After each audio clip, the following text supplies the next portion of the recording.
Assalamualaikum warahmatullahi wabarakatuh. Yang saya hormati Bapak dosen, Bapak Hairul Mujahidi, SE MAKK sebagai dosen pengampu mata kuliah akuntansi keuangan syariah.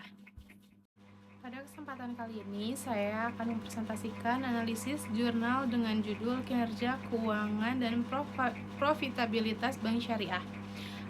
Analisis ini membahas bagaimana rasio keuangan dan efisiensi operasional mempengaruhi profitabilitas bank syariah di Indonesia. Perbankan syariah di Indonesia berkembang cukup pesat seiring meningkatnya kebutuhan masyarakat terhadap layanan keuangan yang sesuai dengan prinsip Islam.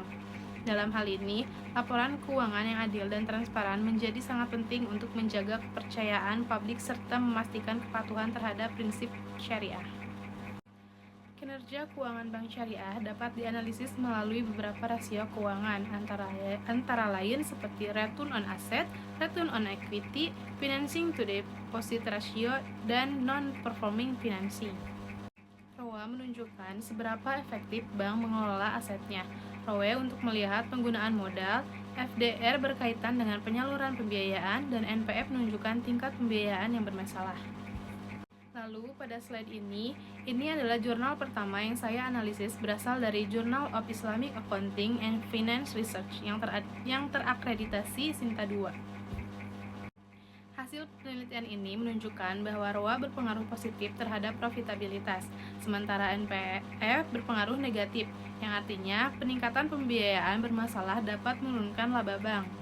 Lalu pada jurnal kedua ini berasal dari Jurnal Akuntansi dan Keuangan Islam atau JKIS yang terakreditasi di Sinta 3. Pada penelitian ini menemukan bahwa ROE dan efisiensi operasional memiliki pengaruh positif dan signifikan terhadap profitabilitas bank syariah. Lalu di sini saya ada mereview dua jurnal. Jurnal pertama yaitu berjudul Pengaruh Rasio Keuangan terhadap Profitabilitas Bank Umum Syariah yang diterbitkan pada Journal of Islamic Accounting and Finance Research dengan terakreditasi Sinta 2. Penelitian ini bertujuan untuk menguji pengaruh ROA, FDR, dan MPF terhadap profitabilitas bank syariah di Indonesia.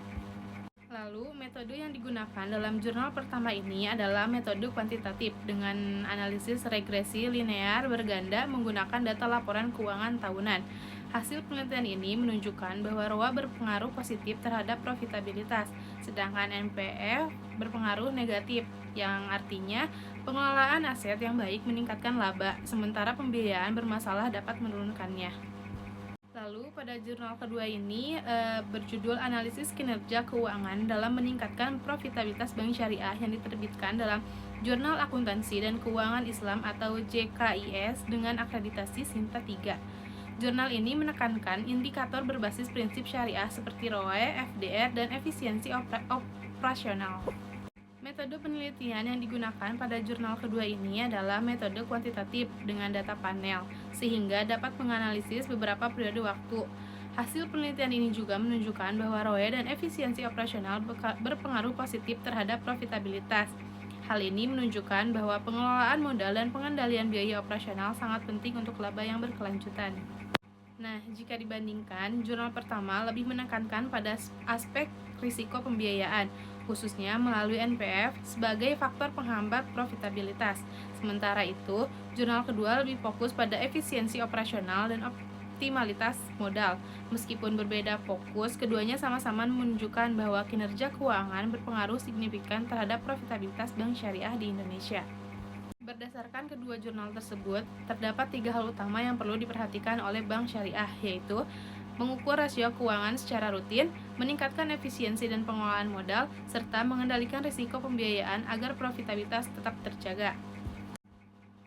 Kesimpulannya, ROA dan ROE merupakan indikator utama dalam menilai efektivitas aset dan modal bank syariah di Indonesia.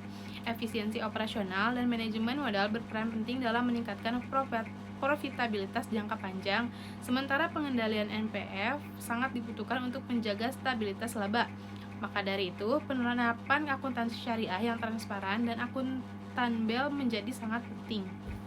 Lalu, sebagai rekomendasi dari saya, Bank Syariah diharapkan dapat terus meningkatkan efisiensi operasional, memperkuat manajemen risiko pembiayaan, serta menerapkan sistem akuntansi syariah yang transparan untuk mendukung perkembangan perbankan syariah di Indonesia ini. Mungkin cukup sekian presentasi yang dapat saya sampaikan. Terima kasih atas perhatian Bapak dan Ibu. Mohon maaf bila banyak kesalahan. Wassalamualaikum warahmatullahi wabarakatuh.